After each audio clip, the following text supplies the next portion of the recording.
Hello tout le monde! Aujourd'hui, petit épisode spécial de l'ASP. On fait un petit bonus avec un format un petit peu différent que d'habitude. Aujourd'hui, je vais poser des questions à Kiko. Salut Kiko. Salut, ça va? Donc on va faire une mini-interview, Ouais. mini-question comme ça, un peu discussion, sur un visionnage que tu as fait de Monster. Exactement. Alors j'ai eu l'opportunité et la chance de voir Monster au Québec. Ouais. Pour identifier un peu le film. Ouais. Donc pour les Français qui écoutent, c'est un film de Koreeda qui est sorti en France sous le nom de L'Innocence. Et pour les Québécois, c'est un film qui est sorti de Koreeda. De Koreeda qui est pas vraiment sorti en fait, parce que je sais même pas s'il a pas eu d'exploitation ici. Ouais, je l'ai pas vu nulle part moi. Voilà. Coup, mais, Et donc qui s'appelle Monstre. Donc pour le coup, c'est vraiment traduit littéralement. Littéralement du titre anglais. Pourquoi t'es allé voir Monstre? C'était quoi le contexte et pourquoi t'y allais? Bah en fait, nous on est fans de Koreeda. Oui. Koreeda, on a vu quelques films de lui, donc on est tombé amoureux de son cinéma. Quand j'ai vu que L'Innocence, parce que ça va être compliqué de... Ouais, vas-y. L'Innocence a été sélectionné au Festival de Cannes et a remporté un prix. Et je l'ai attendu longtemps au Québec. Il n'est pas sorti. Et malheureusement, ici, quand un film japonais ou asiatique en général sort ici, c'est souvent en VO, sous-titré anglais. C'est ça. Voilà, j'ai un peu rongé mon frein et j'ai dit, bon bah tant pis. On attendra le DVD. Voilà, on attendra le DVD ou qui sorte en VOD. Sauf que bah j'ai eu une petite publication qui est apparue sur mon mur de Facebook. Et il se trouve que à 3/4 d'heure de chez nous se trouve un petit ciné-club qui ont diffusé le film donc ce mercredi dans ce ciné-club-là. Donc c'est le ciné-club La Branche. C'est situé dans une petite ville que je ne connaissais pas. Qui s'appelle Brownsburg-Chatham. Oh, ça fait très anglo-saxon. Ouais. C'est une petite salle culturelle. Donc c'est l'espace culturel Saint-Gilles. Donc vraiment une petite salle où il y a une quarantaine de places. Ouais, donc c'est vraiment un petit cinéma, on va dire. C'est vraiment tout petit. Un peu. C'est pas une salle de cinéma officielle. Non, quoi. c'est pas une salle de cinéma officielle en fait. C'est une salle où ils diffusent des films, ils font quelques concerts. Qui a l'air très sympa. J'ai pas encore fait de concert là-bas. T'as des expositions d'art. Ouais. Voilà. Une bonne petite scène culturelle, quoi. C'est cool. Et donc, du coup, moi, j'ai vu ça sur mon mur. J'ai vu Monstre. J'ai dit, yes. Ni une ni deux, j'y vais. Malheureusement, j'y suis allé tout seul. Bah oui, parce que les enfants. C'était un mercredi soir. Ouais. Et bon, ils avaient école le lendemain, mais dans tous les cas, on pouvait pas les faire garder. Non. C'était compliqué. Donc, je me suis porté... Tu t'es désigné volontaire. Je me suis désigné. Et puis, comment dire... J'ai levé la main. C'est ça. J'ai dit, j'y vais. Tu t'es autoproclamé gagnante du truc. Voilà. Bon, de toute façon, moi, j'y serais pas allé parce que c'était trop loin. Mais il n'y avait pas de sujet. Voilà. On va pas rentrer dans les détails. Donc, en fait, c'était couru d'avance que c'était moi. Exactement. Voilà. Donc, j'en ai profité. Donc, avec l'ASP, je me suis dit, c'est peut-être l'occasion aussi de découvrir une nouvelle façon de regarder des films. Ouais, bien sûr. Et là, pour le coup, c'est un film japonais. Je me suis dit, ça rentrait parfaitement pour un épisode du podcast. Exactement. Donc, et justement, avant d'entamer le visionnage à proprement parler, sur le partage qu'il y a pu avoir sur la séance. Parce que c'est forcément, comme tu dis, une autre façon de visionner le cinéma. Alors, tout d'abord, je voudrais remercier l'espace culturel Saint-Gilles parce que j'ai eu un accueil mais incroyable. C'est des personnes qui sont vraiment adorables. C'est des bénévoles qui sont, qui sont rattachés à... Je vais essayer de retrouver le nom. À l'association des cinémas parallèles du Québec. En fait, c'est une association au Québec qui négocie des droits de films qui font venir des films et qui les diffuse dans plusieurs espaces culturels comme ça. Et donc, ces gens-là, en fait, c'est une petite ville, c'est vraiment un petit village ou une petite ville, je sais pas comment appeler ça. Et donc, du coup, eux, ils diffusent des films, il y a des concerts, comme je l'ai dit. Et donc, eux s'occupent de projeter ce genre de films-là. Donc, ils sont vraiment 4-5, tu vois. Ils sont pas très nombreux. C'est vraiment des passionnés qui C'est vraiment bien des partagé, passionnés, c'est des bénévoles. J'ai eu la chance d'arriver en avance. J'étais le premier. Donc, j'ai eu un super accueil. Ils ont pu me faire visiter un peu les locaux. J'ai vu un peu l'exposition qu'il y avait sur place. J'ai beaucoup parlé cinéma avec eux. On a parlé un peu de comment moi j'ai découvert aussi leur ciné-club. Ouais. Ils étaient vachement intéressés, donc on a eu vraiment une discussion un partage de culture qui était vraiment très intéressante. Après, le film a commencé. Vas-y, je rentre dans le truc. Je t'en prie. Alors, comment vous dire donc, j'avais dit que c'est une petite salle qui accueille à peu près 40 personnes. Pour Monstre, malheureusement, on était une petite dizaine. Ouais. Parce que film japonais. Film en VO. Film en VO. Par contre, j'ai eu la chance de le voir en VO sous-titré français. Et c'est une vraie version française qui est arrivée. Donc, comme j'ai pu parler un peu aux personnes là, j'ai demandé si justement il y avait des places de vendues, s'il y allait avoir un peu plus de monde au moment où j'ai posé la question, parce qu'on était quoi, 5-6 quoi. Voilà, ils m'ont fait comprendre que c'est la première fois qu'ils passaient un film japonais. C'est pas un cinéma qui est courant au Québec, et je confirme. Donc, il se peut que la salle soit un peu vide. Moi, dans ma tête, je me suis dit, je comprends parfaitement, c'est ça, parce que c'est un cinéma très de niche au Québec, et même en France, quelque part. Bien sûr. Déjà, en France, comme tu dis, c'est pas forcément un cinéma qui est vachement exporté. Qui est vachement exporté, ou du moins qui rentre déjà dans des cases assez fermées, en fait. Tu vois, ça va être les films de Cannes, choses comme ça. Ou des films plus type adaptation d'animé ou de manga, des choses comme ça. Donc ça, c'est très fermé dans des boîtes. Et puis après, c'est vrai qu'ici, c'est compliqué, mais à notre grand désespoir, parce qu'on n'a qu'une seule envie, et c'est aussi pour ça qu'on fait le podcast, de faire découvrir que le cinéma asiatique, et notamment le cinéma japonais, c'est... Et c'est pour ça que pour moi, c'était important d'aller voir ce film. Ouais, complètement. Et d'aller le voir là-bas. Et c'est surtout parce que déjà, c'est vraiment une petite communauté qui font un partage de culture, en général. Et ça, j'apprécie énormément. Ouais. J'ai passé une excellente soirée, mais franchement, je ne mâche pas mes mots. J'ai limite préféré ça à un grand cinéplex, parce que j'ai rarement eu un partage comme ça avant le film et après le film. Parce que, donc, je vais vous dire un peu, une fois que le film a été terminé, les lumières s'allument, et là, tout de suite, on rentre dans un espèce de... Je vais pas dire un débat, je vais dire une discussion d'après-film. Ok, un peu ce qu'on fait au final. Exactement. L'une des personnes qui gérait, donc François, je lui passe un bonjour, il s'est mis devant l'assemblée, et il a posé la question, qu'est-ce que vous avez pensé de ce film? En un mot, en gros. Spoiler alerte, le film, je l'adorais. Donc moi tout de suite... Je suis choquée, dis donc, je ne m'attendais pas du tout. Donc moi tout de suite, le premier mot qui est sorti de ma bouche, c'était bouleversant.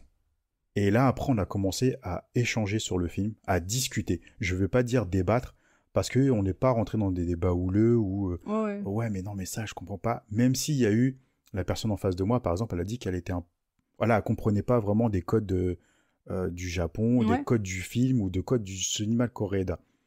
Moi, j'ai la chance de connaître un peu Koreeda quand même. Donc, on a pu échanger aussi sur le cinéaste, sur ce qu'il avait fait avant. On m'a demandé, par exemple, quel autre film vous pouvez voir de Koreeda. Vas-y, dis-nous, comme ça pour ceux qui ne connaissent pas Koreeda. Oui, forcément, j'ai conseillé Une affaire de famille, et Tel père, tel fils. Ouais. Et donc, on a pu parler un peu de sa thématique aussi. La thématique qui revient souvent chez Koreeda, qui est la famille. La famille et l'enfance, les enfants. Exactement. Et donc, on retrouve aussi dans Monstre. Donc, on a échangé. On a discuté, c'était super sympa. Et puis après ça, on est tous rentrés à nos domiciles. Et moi, j'ai prolongé un peu l'aventure, parce que j'ai continué un peu à discuter avec une personne qui m'a demandé justement c'était quoi mon genre de cinéma en fait. Parce qu'ils ont vu tout de suite que moi j'étais passionné par le cinéma japonais. Ils ont dit comment je suis arrivé là-dedans. Donc moi j'ai raconté un peu ma life, quoi. Je lui ai dit comment moi j'ai découvert le cinéma, à quel âge, pourquoi. Donc on a discuté sur le cinéma en général, et ça c'était super. Et avant de partir, j'ai rediscuté avec François, qui a travaillé dans le milieu de la télévision aussi. Et donc on a pu échanger pas mal sur la façon de travailler des cinéastes au Québec, notamment de la télé. J'ai pu poser des questions sur comment on voit le cinéma en fait au Québec. Moi, de mon point de vue de français, j'avais l'impression que le cinéma du Québec, par exemple, j'expliquais que en France, on a très peu de films québécois qui arrivent. C'est vrai, Et là, depuis ces 2-3 dernières années, il y en a de plus en plus qui sont apportés. Donc j'ai demandé, est-ce que c'était dû à une nouvelle génération de cinéastes, justement, qui sont, qui ont mis tout dans le cinéma, plutôt que dans les séries télé, ou dans les téléfilms, si je peux dire ça. Et effectivement, on m'a fait comprendre que oui, il y avait une génération aujourd'hui qui avait envie de cinéma. Tu as beaucoup plus de production, tu as beaucoup plus de moyens mis. Donc voilà, je vais pas rentrer dans toute la discussion parce que... Mais c'est vrai qu'au final aussi, la place qu'on va laisser au cinéma et donc le budget qu'on va lui allouer, ça a un impact énorme. C'est-à-dire qu'à partir du moment où on te donne pas forcément beaucoup de moyens, et ben peut-être que tu vas plus facilement, même que ce soit inconsciemment ou pas, mais je veux dire, te tourner vers la télévision ou vers la série parce que tu vas être heurté à moins de problématiques, moins d'obstacles en fait. Ouais, et donc ouais, tu seras plus libre de faire ce que tu as vraiment envie au lieu de juste te battre pour que ton film voit le jour, quoi. Exactement. Donc qu'est-ce que je peux dire d'autre? Eh ben déjà, ça parle de quoi? Ah, alors parlons un peu du film. Ça raconte l'histoire d'une mère célibataire qui vit avec son fils de 11 ans. Ouais. Et en fait, elle va s'apercevoir que son fils change. Ouais. Il a des comportements un peu bizarres. Ouais. Et jusqu'au moment où, en fait, elle va comprendre qu'il est maltraité par son professeur d'école. Ok. Et de là, va en découler une guéguerre, on va dire, entre la mère et l'école. Ok. Je ne peux pas en dire plus parce que la seule chose que je peux vous dire, c'est que la structure du film, c'est un peu comme Rashomon. Donc on le côté vraiment une même scène vue de points de vue différents, quoi. En fait, j'ai peur. Non, bah dis pas plus, sinon c'est pas grave. L'idée c'est pas de spoiler, surtout que là c'est un film récent, c'est intéressant de le voir. En gros, la seule chose que je peux vous dire, c'est que le film est divisé en 3 parties. L'histoire, en fait, va s'entremêler.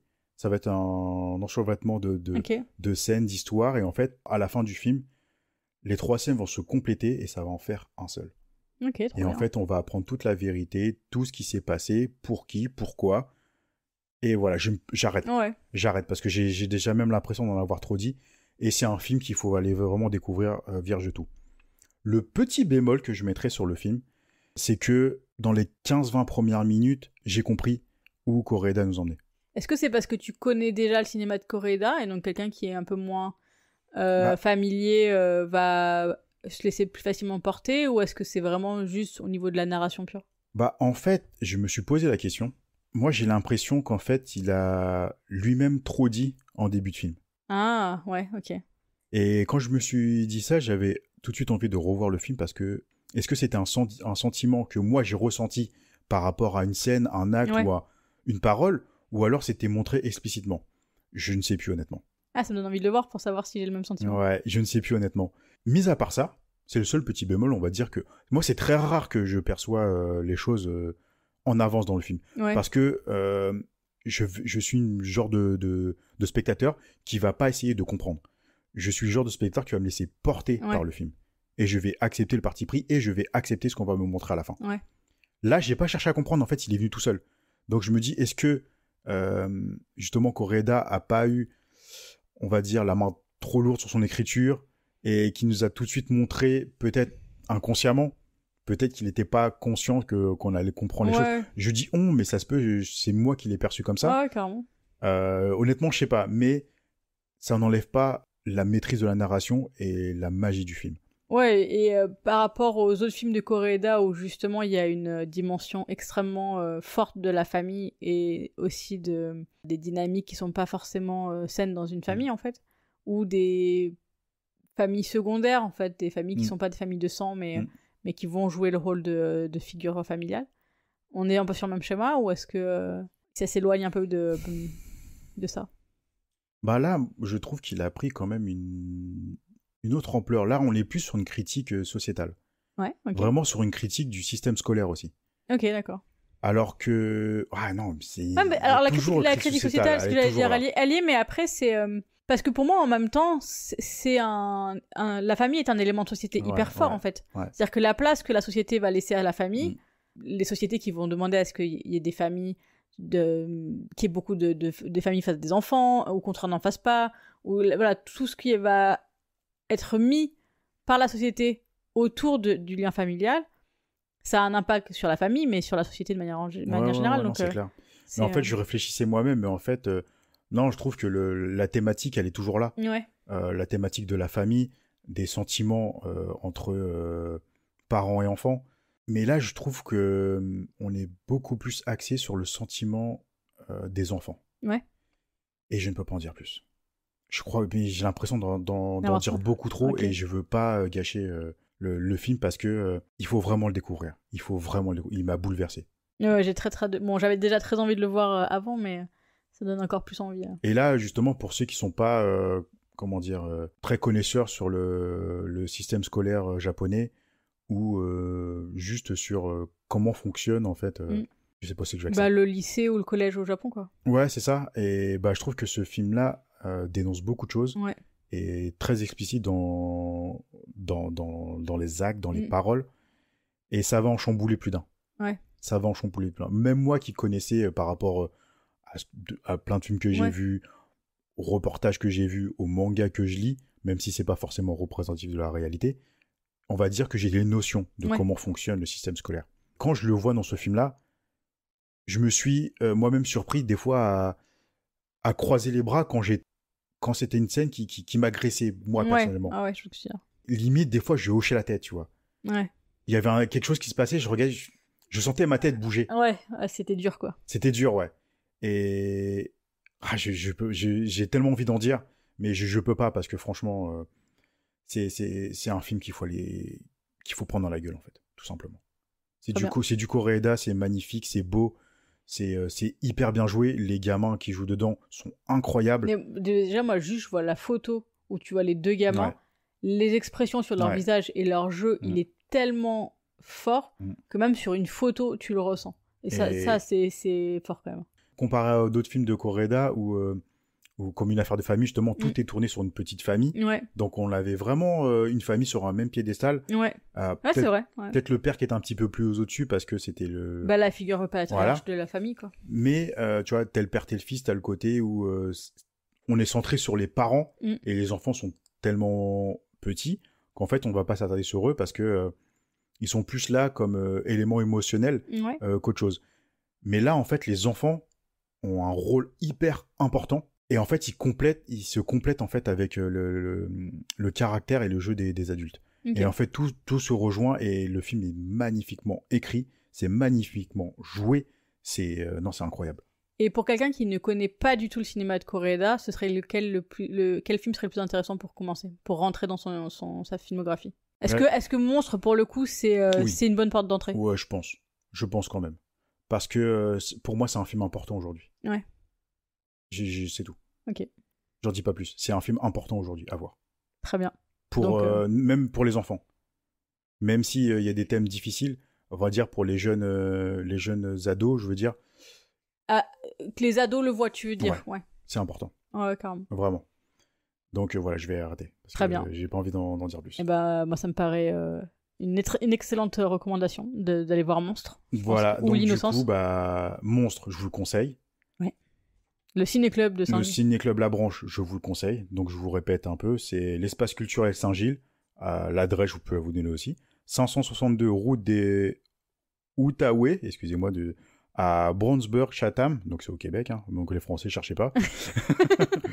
Foncez. Ils ont une belle programmation. Là, puis après, sincèrement, c'est vraiment des structures qu'il faut soutenir, en fait, parce qu'elles vivent principalement aussi par... l'affluence des gens, en fait. C'est-à-dire que si personne vient, personne va leur donner de budget, de subvention pour pouvoir faire tourner tout ça. Et voilà, c'est important de pouvoir partager, découvrir de nouveaux films. Et aux Québécois qui nous écoutent, on a eu la chance, ils ont osé diffuser un Koreeda. Ouais. On n'était pas nombreux. J'étais à la fois heureux et triste. Ouais. Parce que nous, on est là pour défendre aussi le cinéma asiatique en général. Et là, je me suis rendu compte, voilà, là, j'étais vraiment dans le bain du truc. Ouais. Et je me suis dit, merde, il n'y a pas assez de monde.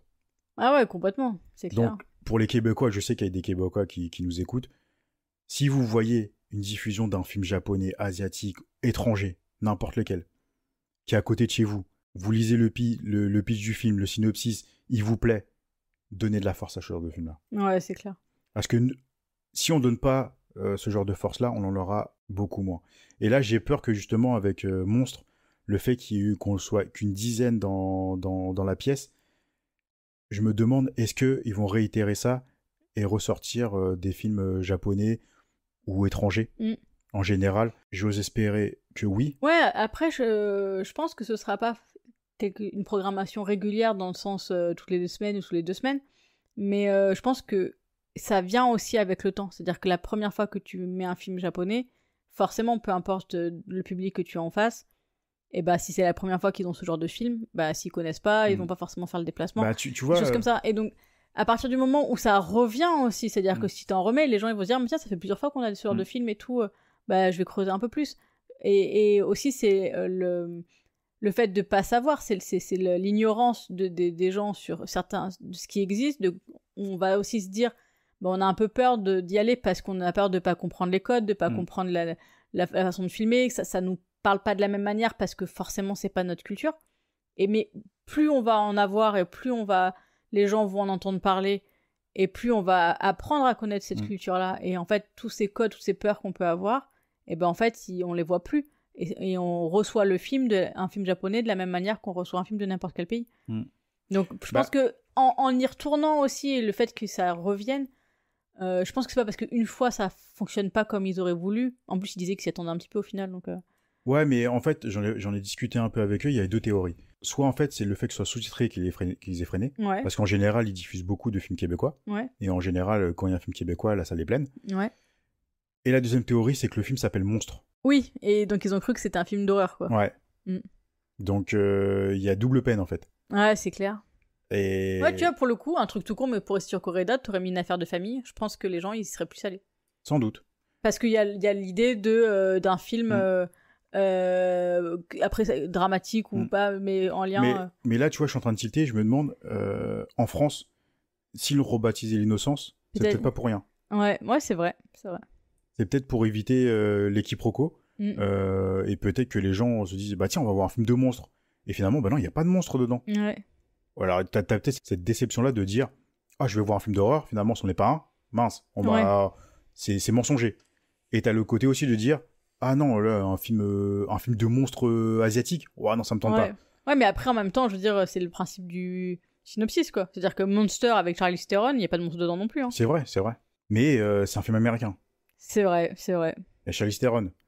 Ouais. Donc, c'est complètement différent.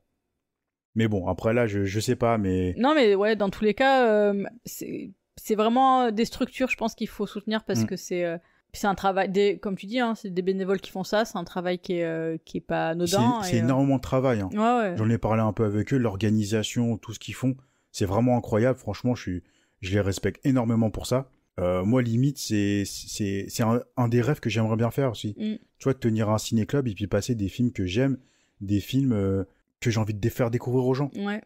Et pas forcément passer du blockbuster ou des films mainstream. Et eux, c'est ce qu'ils veulent faire aussi.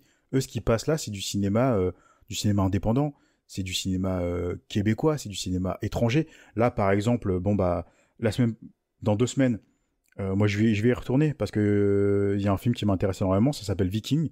C'est un film québécois, c'est un film de science-fiction comédie. Ouais. Moi, tout est dit. Il y avait la bande-annonce juste avant Monstre, je me dis, ah, ça a l'air sympa ça. Ouais. Bah, je vais y aller. Et donc après, au mois de mai, ils vont passer Je verrai toujours vos visages. Ouais. Donc là, un film français. C'est ça. Cocorico, ça c'est top. Le film, on l'a déjà vu. Il est excellent. Il est très très bien. Pareil, hein, si les Québécois écoutent, vous voyez un film français, franchement, foncez. Ouais, franchement, je verrai toujours vos visages, allez-y quoi. Parce que je sais que je parle avec des collègues québécois, limite ils sont allergiques au cinéma français. Ah ouais? Ouais. Et c'est quoi la référence qu'ils ont dans leur cinéma français? Justement, c'est plus le film français ultra populaire. Mais je crois qu'ils en ont même pas vraiment. Ou ouais, d'accord. Quand on parle de cinéma français, c'est à chaque fois que je parle, c'est non, j'aime pas ça. Ou je connais pas. Ça va être quoi Les Visiteurs peut-être. Ah ouais, donc ça date quoi. Ouais. Et encore, genre les Visiteurs, les Bronzés. Bienvenue chez les Ch'tis peut-être. Ouais. Je crois et je suis pas sûr. Mais mais Bienvenue chez les Ch'tis, ça commence à dater aussi. Hein, mais pas énormément de références. Mais après, c'est comme on en avait parlé aussi un peu en off.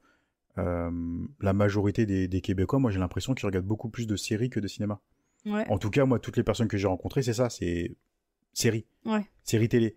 Et je pense que culturellement ici, la série télé, elle est importante. Ouais. Et quand tu vois les nombres de séries qui tiennent sur 10, 20 saisons, tu dis ici, c'est une institution en fait. Ouais. Et le cinéma, en fait, j'ai l'impression qu'en fait, il émerge de plus en plus aujourd'hui au Québec. Les gens sont peut-être un peu plus curieux d'aller voir du film québécois. C'est pour ça qu'aussi qu'il s'exporte aussi en France. Donc, dans tous les cas, en fait, il faut juste soutenir le cinéma, c'est tout. Oui, c'est clair. Tout simplement. Puis, mais, peu importe le pays, le genre. Peu importe le pays. Tu vois, par exemple, pour Viking, que je vais aller voir dans 2 semaines, moi, ils m'ont quasiment dit que ça va être plein. Ils étaient quasiment sûrs. J'espère que ça va être la même pour Je verrai toujours vos visages, parce que c'est un film important aussi. Ouais, c'est clair. Il faut le voir, ce film. Ouais. Et donc voilà, je vais m'arrêter là, de toute façon. C'était très bien. Bon, moi, tu m'avais déjà dit beaucoup de choses en off, donc on avait parlé longtemps aussi. Donc, déjà, j'avais déjà envie de le voir sans ça, mais ça me donne encore plus envie. J'ai très hâte qu'il sorte sur, soit en Blu-ray, soit sur les plateformes pour qu'on puisse le revoir ensemble. Et puis, non, franchement, de toute manière générale, on ne vous le dit que toutes les semaines, voire plusieurs fois par semaine, en vous disant qu'il faut aller voir des films et il faut aller voir le cinéma asiatique et il faut découvrir, en fait. Après, que vous aimiez ou que vous aimiez pas, ça c'est libre à vous, bien sûr, mais juste de découvrir, de regarder quelque chose que vous n'avez pas l'habitude. Ça peut être du cinéma asiatique, ça peut être du cinéma de n'importe quel pays, ça peut être un genre qui est en dehors de votre zone de confort. Mais juste de faire des découvertes pour voir ce qui se fait d'autre et vous faire un avis. En fait. Juste être curieux, en fait. Si vous aimez le cinéma, vous devez être un minimum curieux et il faut aller voir plein de choses. C'est ça. Moi, aujourd'hui, je suis ravi de découvrir du cinéma québécois. J'avais des grosses lacunes là-dessus parce que nous, on n'avait rien en France. Non, c'est clair. Et là, aujourd'hui, j'en découvre beaucoup. J'en découvre pas mal. Je suis hyper ravi. Je découvre une autre façon de faire du cinéma aussi. Ouais, c'est ça. Et donc, voilà, je suis hyper content. Et là, je vais en découvrir un autre dans 2 semaines. Donc, super, tu me raconteras. Ouais, je suis ravi. Donc voilà, les Québécois, si vous voulez, si ça vous intéresse, ils sont sur Facebook, Instagram, ils ont un site internet, l'espace culturel Saint-J, comme ça vous verrez la programmation. Et puis, si vous n'êtes pas forcément sur la région, ce côté-là, regardez les cinémas parallèles du Québec, c'est ça Ouais. Où vous pourrez avoir d'autres structures peut-être qui pourront vous proposer la même programmation. Ouais. Et regardez aussi, parce qu'ils ont pas mal de concerts. Ouais. Qui ont l'air super sympa. Donc voilà, donnez de la force tout simplement et franchement foncez juste pour l'expérience. Moi j'ai passé une excellente soirée et ça faisait longtemps que j'avais pas passé une excellente soirée hors cinéma populaire. Et j'y retournerai juste parce que j'ai été super bien accueilli et que je me suis juste trop bien senti quoi. C'est bien. J'étais à ma place en fait, j'étais entouré de personnes qui aimaient le cinéma. Et on a regardé du cinéma et on a parlé cinéma. Parfait. Tout ce qu'on aime, quoi. Voilà. Merci pour ce partage, mon chat. Avec plaisir. J'espère que ce petit bonus vous aura plu. Ouais. J'espère en refaire d'autres si je pars en vadrouille et puis découvrir un peu de cinéma asiatique. Je vous en parlerai avec plaisir. Des petits bonus comme ça. Exactement. Donc merci tout le monde. On va pas vous embêter plus longtemps en vous souhaitant une bonne journée ou une bonne soirée. Et vive le cinéma. À bientôt. À bientôt. Bye.